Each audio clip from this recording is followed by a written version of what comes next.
everybody.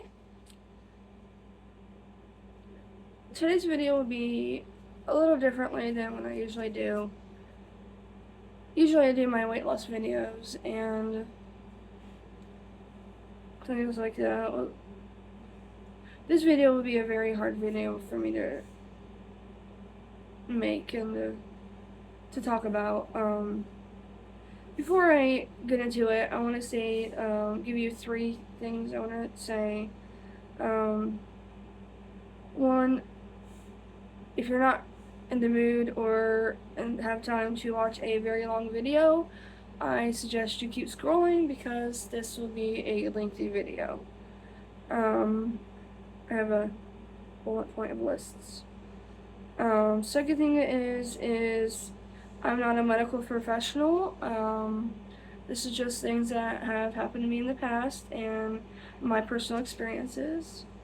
And thirdly, if you're easily triggered, be advised. There could be some very triggering things to some people, and yeah, I just want to let you know.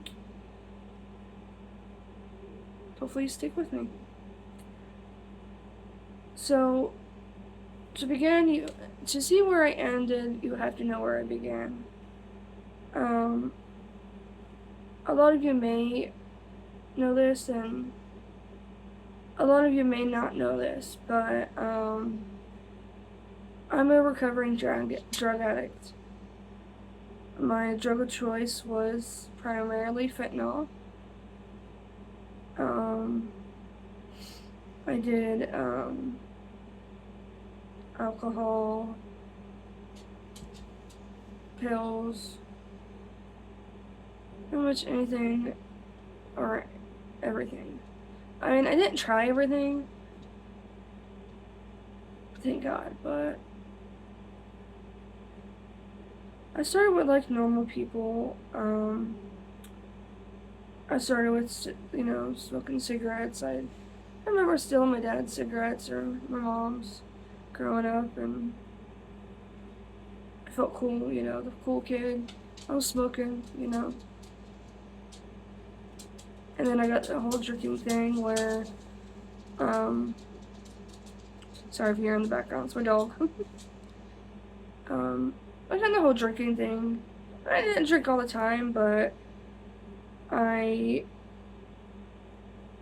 knew I had a problem, I think, because when I did drink, I'd get blackout drunk. Come on. I'd get blackout drunk. I mean, I remember this time where my husband and I, at early stages of marriage, we had hosted an Ohio State-Michigan game. It was a party between him and me and a couple of friends, and I remember there were a whole bunch of hard liquors there. I don't remember all what was there, but I remember starting to drink, but I don't remember what happened afterwards. I remember waking up and I was in my bed, no idea how I got there. The bedding and the sheets, my shirt, the pillowcases, they are all off my bed. And I was kind of confused, like, why are these gone? I mean, I know they were there because I make my bed all the time. Well, apparently John was at work and I had called him to find out what happened. Well, apparently I was too close to him on the bed, and he had, tried to nudge me over to my side of the bed. Well, apparently I then performed what he called an exorcism, or exorcist, where I turned over and projectile vomited all over him and myself. And instead of getting up, I turned over and went back to sleep. So he had to get up and wait, so I went to the bathroom to strip the bedding, and then he had to come in the bathroom and clean me up, get me stripped. He couldn't wash my hair because it was, whatever, but thank God it wasn't in my hair too much. I think that's when I didn't really drink much after that I remember, but that's only because I then went to pills. My husband, he's ADHD, and he takes Adderall. He used to take Adderall. Now he takes what is that called? It's not. I forget what it's called, but it's like at the tip of my tongue. But yeah, he takes medication, but at the time it was Adderall. And I remember I was on meds at the time, little meds, but I accidentally took one of his meds because they look like one of mine. Oh my gosh, that was the stupidest thing that could have happened. Because I remember we had just moved into our apartment. At that time, I had no energy. I took this one pill. One pill. I unpacked, organized, and rearranged the whole furniture by myself within a few hours span. A whole house. And I remember he would take them as needed. So I would watch him, and on the days that he didn't need them, I would go myself. Sorry, I have a little bit of a cold. But yeah, I would help myself, and I would keep them for on one of those occasions where I felt like I had no energy and just wanted to feel good. In 2014, I think I had finally had enough. I knew there was something wrong there mentally. I mean, growing up, I always needed attention.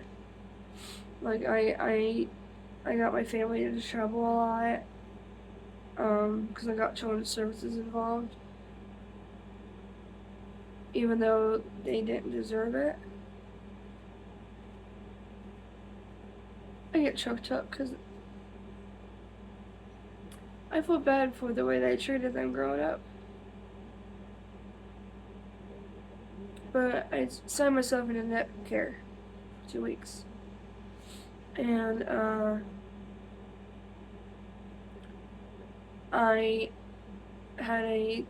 it was a 2-week program. Well, after that 2-week program, they still couldn't figure out what was wrong with me. So they then transferred me to another 2-week program at Twin Valley Behavioral Health. And I think it was a week and a half, then they finally found out my diagnosis.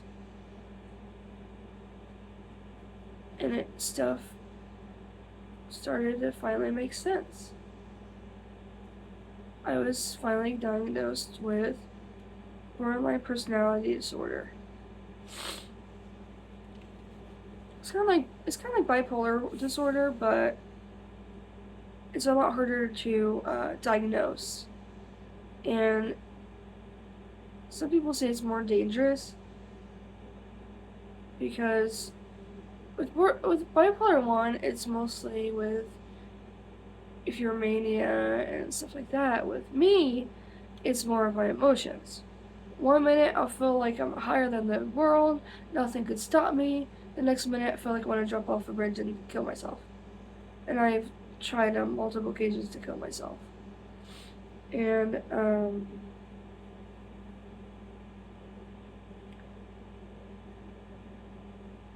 apparently the whole reason why I was the way I was growing up is because it stems from childhood. So when I've probably had this diagnosis for, they said it could be, I think it could start as little as 4 years old. I never felt normal. I never felt normal.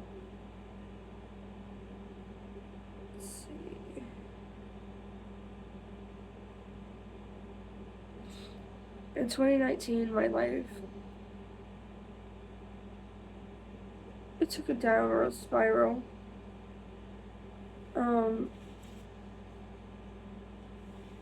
I had finally got my meds right, through trial and error, and with people who have bipolar 1 or bipolar disorder or borderline personality, if you feel okay, a lot of times we stop taking our meds because we think, I'm fine, I don't need to take my meds anymore. I stopped taking my meds.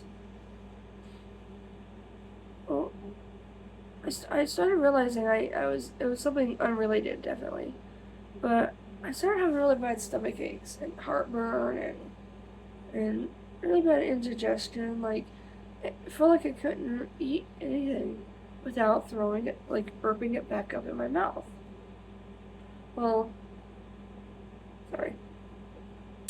They'd finally realized that I had got really, really bad gallstones and had to have my gallbladder removed.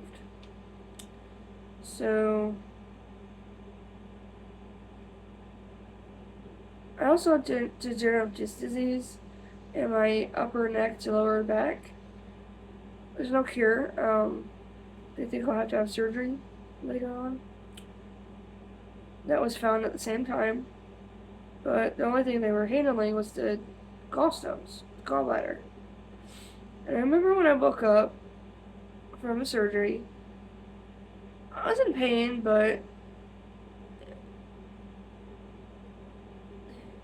it wasn't manageable, but it wasn't the most pain I felt in my life. So they ended up giving me, I think it was fentanyl. I don't really remember what it was because it was so long ago, but I remember them giving it to me. And the pain in my back and my gallstone and my surgery pain was all gone. And I remember when I was released from the hospital, they ended up giving me Perc 30s or Percocet 30s. At this time, it's very hard to get prescribed any Perc 30s. And even getting a refund now, it's like near impossible. Well, at the time, I ended up getting 2 more refills, which was a 90-day supply. A 90-day supply in the middle of a beginning of a pandemic or epidemic.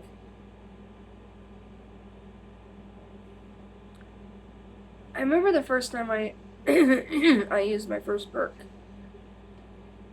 The euphoria was unlike I've ever. It's hard to explain, but I realized the first time I felt it, I loved it. By the end of my 90-day supply, I had started to crush them up and snort them because I realized that if you snort them, they hit your blood-brain barrier faster, and that you feel them quicker, and the euphoria is like double. So yeah, I was snorting my Percocets. I remember the first time I ever felt withdrawals. It was from the Perc 30s. I didn't really know what it was at the time, but I remember it was pretty bad. I mean, I felt like I wanted to die. I felt like I was dying. I mean, the vomiting, the nausea, the yellow diarrhea. I mean, I felt like it was a flu, but times 10. Like I felt like I felt like I had a concussion, kind of. Like if you move, you're gonna vomit. Like it was pretty bad. And I remember realizing that the west side of Columbus was a bad area. So I went there to try to find my magic pills. Well, one of the women that I had, came in contact with had told me that finding a pill on the street is like near impossible. It's like finding a needle in a haystack. So she told me that if I were looking to feel better and to get rid of pain, go for fentanyl was my my go-to. And at the time I didn't know what fentanyl was. I just knew that I was sick and I wanted to feel better. And I remember her telling me that only do a little bit because a little bit goes a long way. The first time I snorted, I was hooked.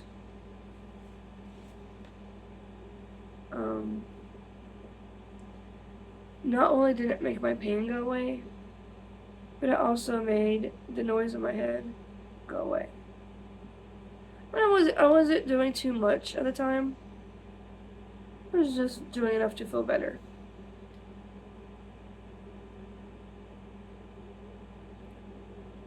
2019 was a hard time for me. My grandma ended up getting sick in November, and it was one of the hardest things I've ever been through. I mean, taking care of her, talking to her, it's the only thing that made me feel like I had any purpose at that time, or before that. So I was always taking care of her. I was always helping her. She died on December 14th. 13th. And it felt like a piece of me died with her.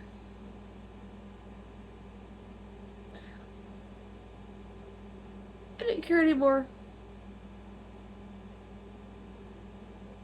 I would snore up to 5 times a day, every day. I think that I did that for a little over a year. Well, maybe, Well, maybe I realized I needed help.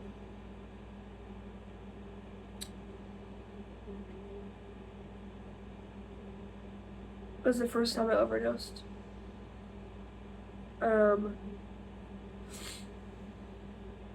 I didn't use with my sister-in-law. I mean, I knew that she was using and she knew that I was using.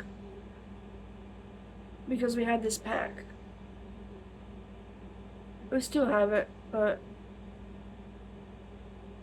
we don't really need to use it anymore, but if I were to use, I were to tell her. If she were to use, she would tell me. That way if something were to happen, we can use Narcan on each other. And what most of you don't, I don't know if you guys know what Narcan is, but it pretty much reverses the effects of an opiate induced overdose. Well, I remember feeling high, and then I remember I was on the bed at the time, and I remember opening my eyes and hearing her say, "I have to give you another Narcan." Thinking, what is this bitch Narcaning me for? I'm fine. And then I realized I wasn't breathing after she gave me the second Narcan. I swear to God, it felt like somebody had stuck a dump truck on my chest. I could not catch my breath to save my life. Like, try having an asthma attack without an inhaler, without any treatment, and you felt like somebody was strangling you on your chest.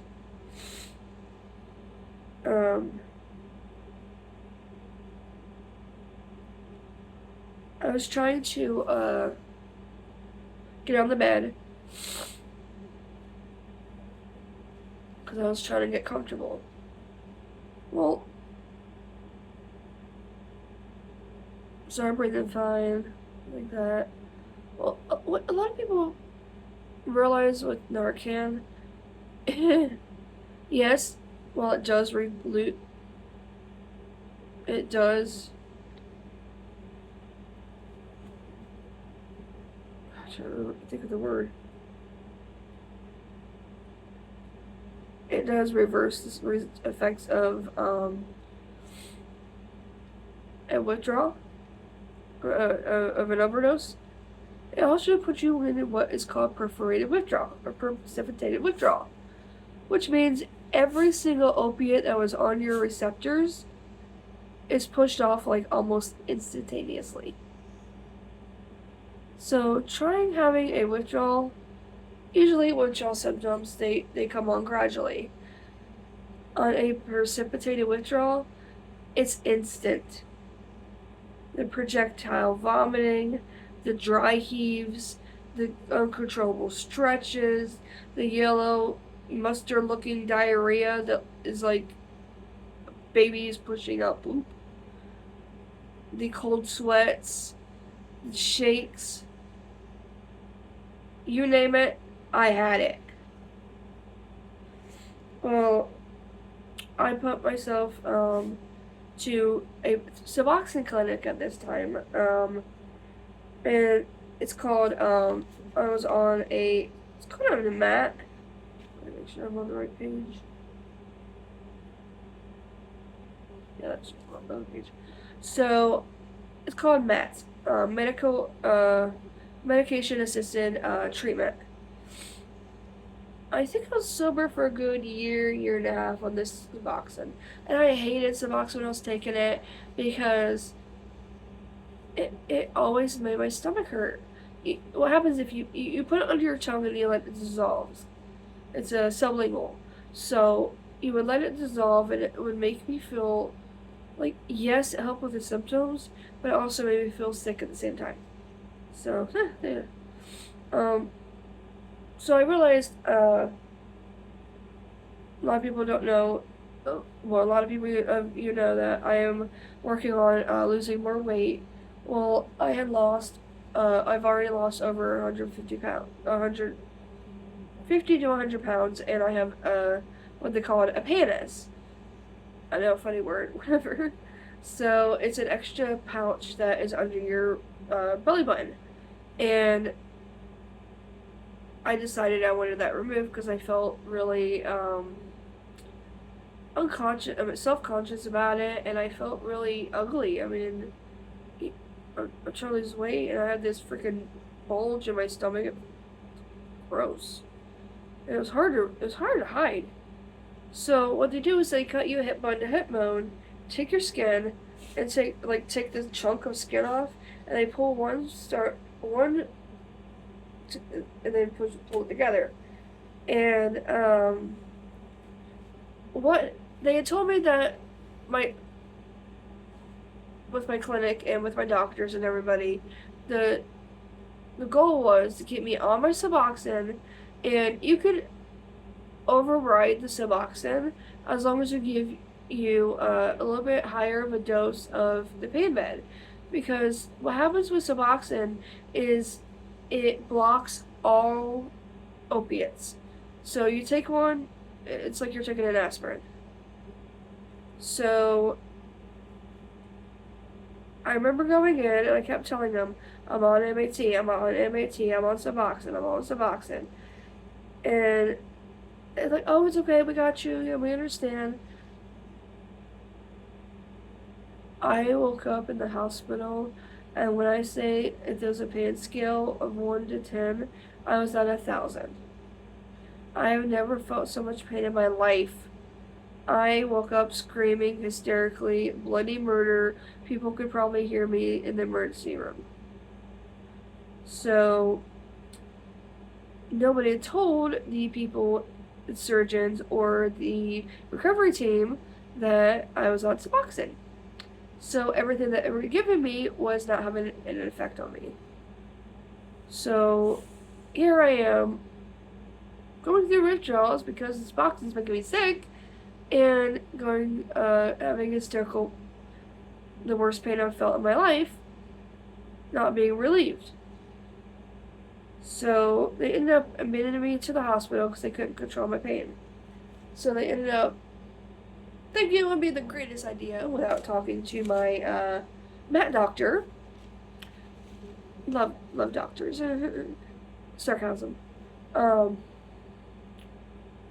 take me off my Suboxone and put me on pain meds.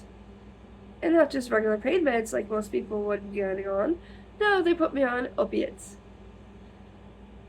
I am a drug addict. Addicted to opiates. Yes, let's take her off her med. It's helping with that. And put her on an opiate. And when she gets released from the hospital, let's giving her them.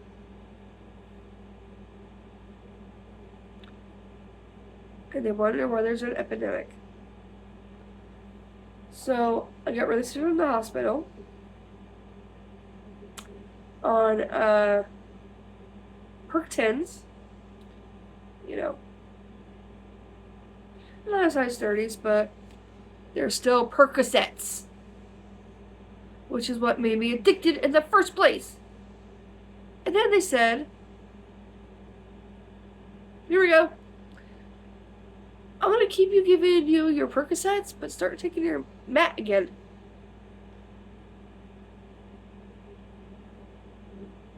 Okay, so you want me to start taking an opiate blocker that will make her sick every time she takes an opiate, and also give her opiates?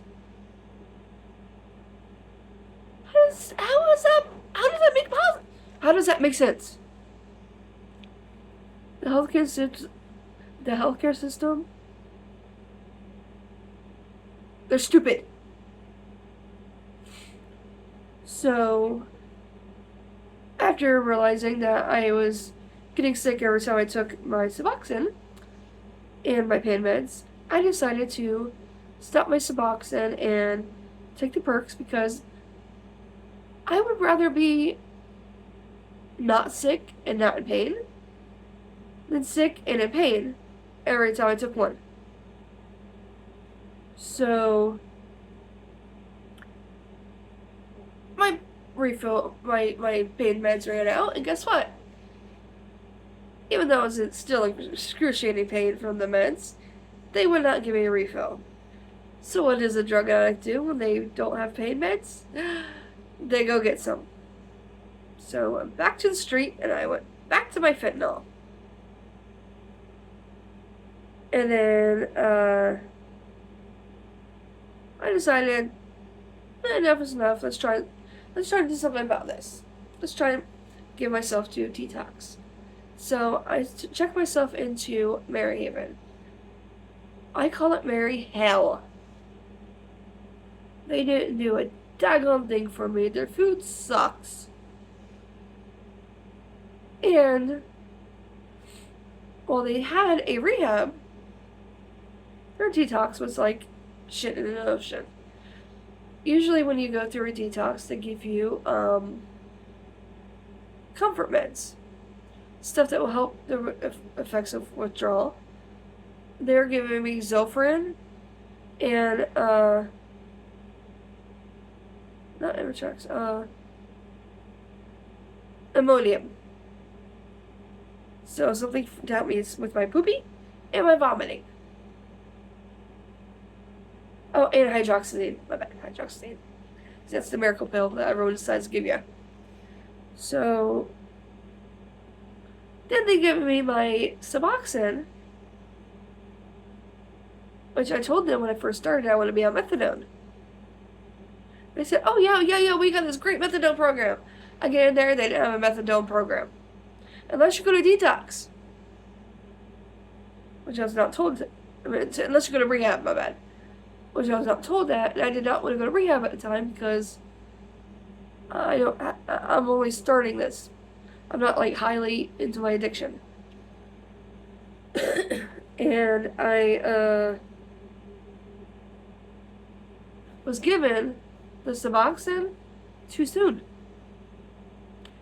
Instead of waiting 3 or 4 days to wait till the opiate or fentanyl was off my receptors, they waited a day.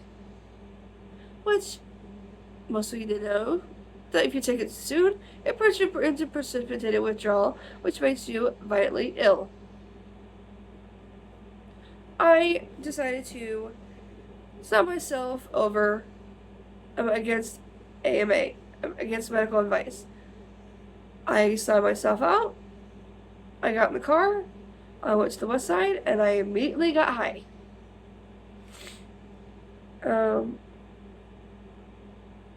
Then I went to the methadone clinic my sister-in-law goes to, and decided to get on methadone.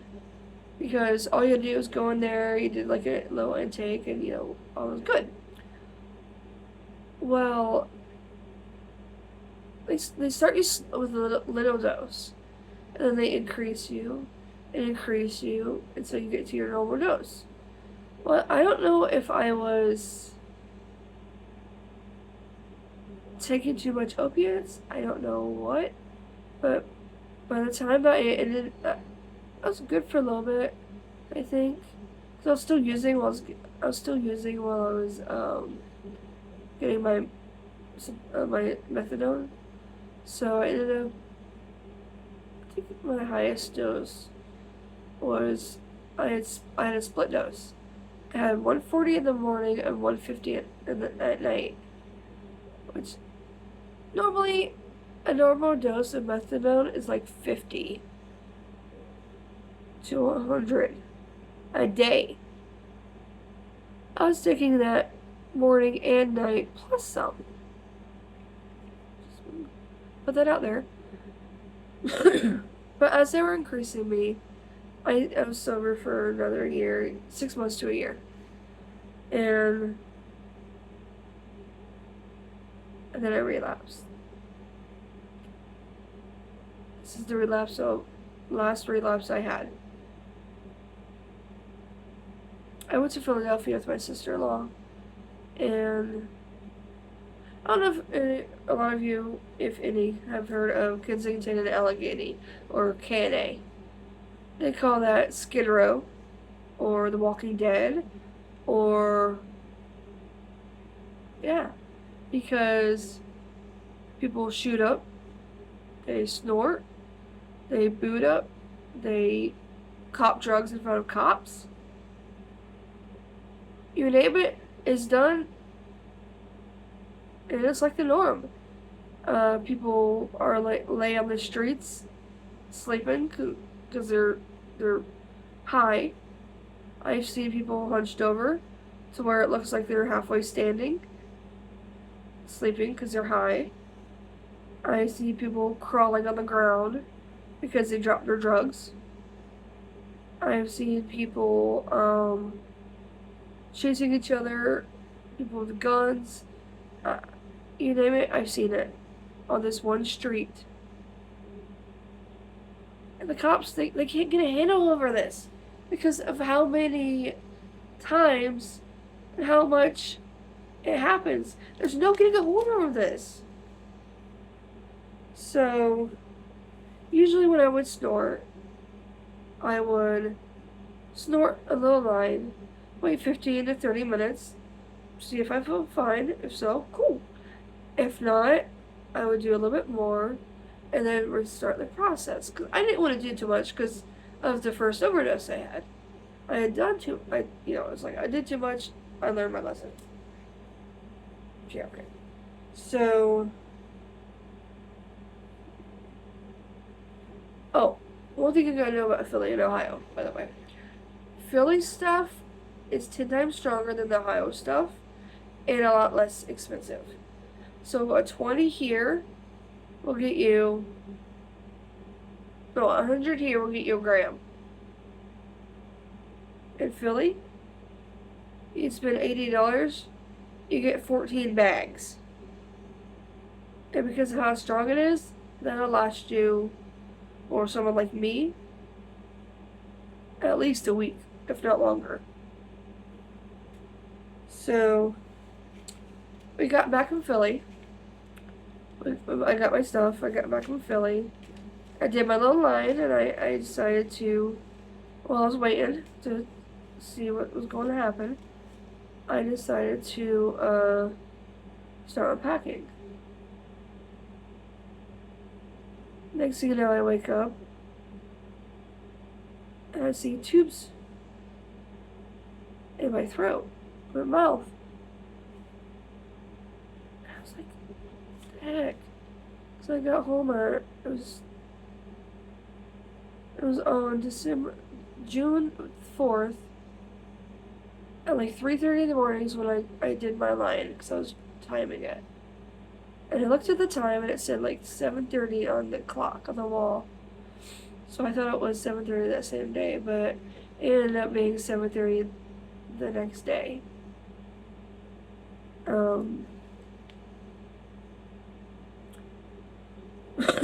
I remember trying to pull the tubes out because I woke up like, what's going on? I'm not in my house. I'm not in my room. I'm in this foreign place. I don't know what's going on. I have a tube sticking out my freaking mouth. So,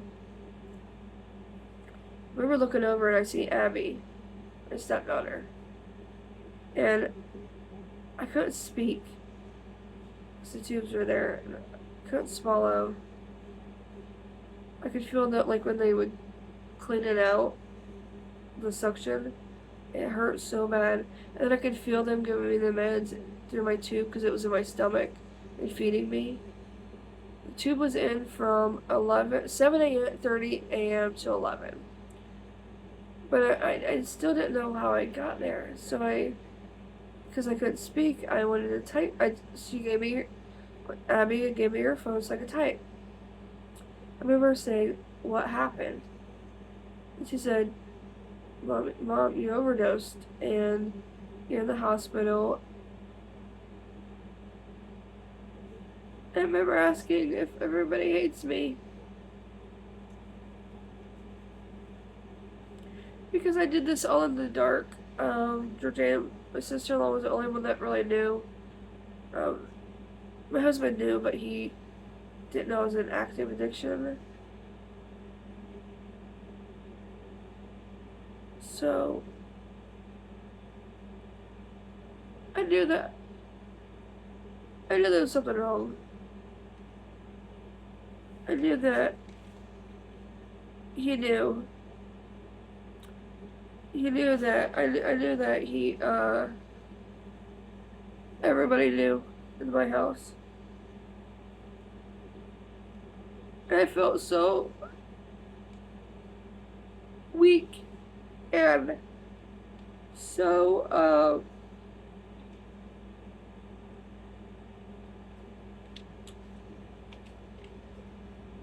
like, I guilty. And I finally took the tube out. And I finally found out what happened. Apparently I had fell on Georgiana and smacked her in the face. Apparently she turned around and said, what the fuck, Karen? And turned around and I was laying on the bed and I was blue. So she hollered for John and they pulled me to the bed, went from the bed to the floor, and she started CPR while he called the paramedics. Or 911. And this is what makes me hate fucking Whitehall Police Department. They called the paramedics instead of putting me at 911. Instead of putting me to the freaking police department there, they put him to the freaking police department instead of the paramedics. The whole precinct of Whitehall was in my freaking living room. The police department. The paramedics couldn't get up there. I was not breathing. I was dead on the floor. 3 Narcans later that my sister-in-law had given me, and I was still not responding.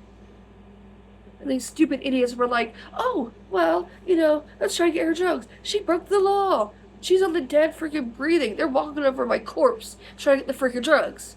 Like, I'm a drug addict. I'm a drug addict. I'm not a freaking drug dealer. Wait till I'm freaking sober to do that. Or not, alive, at least. And then the paramedics gave me 2 Narcans, still not responding. I got intubated at the house ICU. They put Narcan in my vein, still not responding. And the reason why, I learned later, is because to make it stronger feeling, they originally started using horse tranquilizers, which is a sedative for to put down horses to sleep. Now they have this thing called Rhinotrank, which is about 10 times stronger than the horse tranquilizer, and it has no effect on Narcan because Narcan touches the opiate receptors to block off opiates. A tranquilizer is a sedative. Narcan don't touch it. People are dying out there. They're still dying. They close a lot, if not all, of the detoxes in Philadelphia because they can't withdraw them off of it. Like,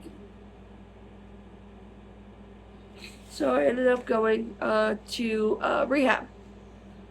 Usually, when you're in rehab, you're in. Oh, and by the way, I was on oxygen because I got pneumonia from intubated, and I was in the hospital for. I was in the ICU for a week, and I was in the step down for. Sorry, let me check something. Okay, I was in the step down for a week after that. And I was on my methadone, and on my what's that called? My oxygen. And when I got to detox in rehab, I was there. I was on oxygen for at least 2 more weeks after that, and then they did not have a their detox they had got me into did not have a methadone part of it, and it was either go there, get better, or go home and relapse again because I knew that was going to happen. So I decided to withdraw from methadone. That was the worst withdrawal I've ever been through in my life. I felt like I was dying. So I ended up, usually when you're in detox, usually you're in there for about 3 or 4 days, and then you start the meetings, and you start the club, the meetings and the groups and stuff like that. And, sorry, I'm trying to figure out where I'm at.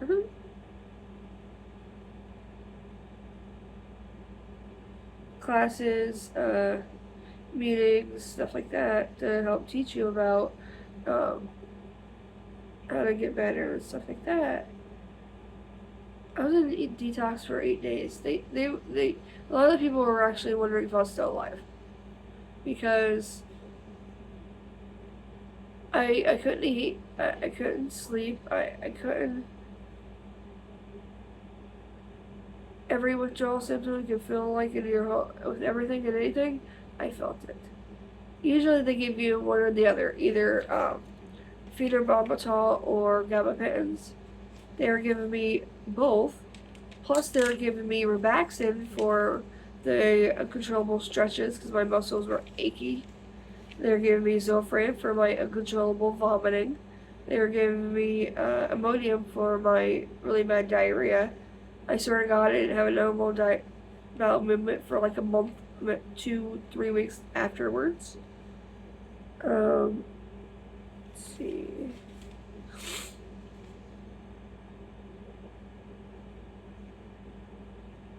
So that was 1 year today. 1 year today, I died.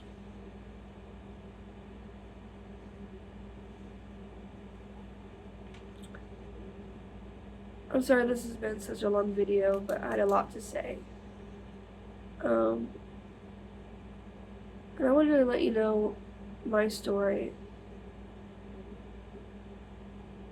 And let you know that even though I have died twice through this disease, and yes, it's a disease. A lot of people say you can help it. Yes and no. It wasn't my choice to get addicted to Percocets. It wasn't my choice to keep getting prescription after prescription after prescription because I was in so much pain and then feeling the withdrawals. I know there's a lot of controversy about it, and I know I'll probably get a lot of heat from this saying that it's your fault, blah blah blah. I did not choose this. I wouldn't choose this, which is my worst enemy. I would not choose this. I never chose this. I never wanted this. I never wanted it. I was self-medicating. I didn't know what was going on. If I could go back and do it, I would. But I can't. But even after dying, going through this disease, I've been given another chance. I am 1 year sober. I'm in college. I work. And on my worst days, I try to remember where I was last year. And how I was almost not so lucky. There are people that are in my shoes that are dead right now.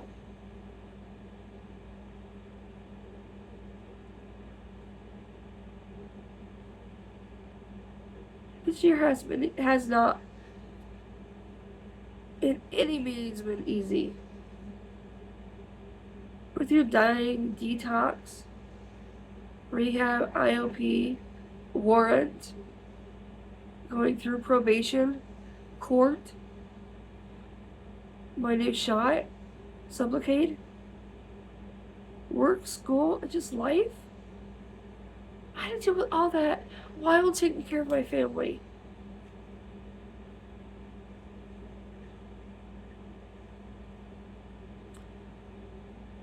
I'm letting you guys know this story because I was almost not so lucky. And I hope my story helped you, or at least one of you. One person at least. I want to let you know that no matter how hard life gets, and how hard it feels, how hard you think you have it, you're never alone. Your story isn't for you, it's for somebody else. God must still have a plan for me, or I'd be dead right now. Please remember, you're never alone. I'm sorry that this is such a long video. I just want to let you know that 1 year today, I decided to change my life. Have I felt like using it every day? No. Sometimes? Yeah.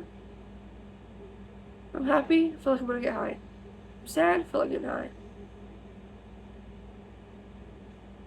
But then I put myself back where I was. And remembering the story about how John, my husband, saw me in that state and got to his knees and bawled like a baby, and my husband never cries.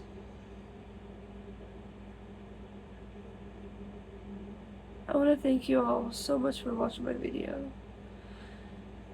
Sorry about my voice. It cuts in and out ever since that I overdosed. It's one of my symptoms or whatever, my effects. my voice gets groggy. If you have any questions or comments just place them down in the video or whatever, or comments below. If you want to see me do any more videos about weight loss or drug addiction or my experience, just let me know. I'm willing to try anything and talk about it. I'm open. I'm ready to get my story out there to help people. Thank you for watching my videos, and keep on loving each other. Keep on keeping on. Bye.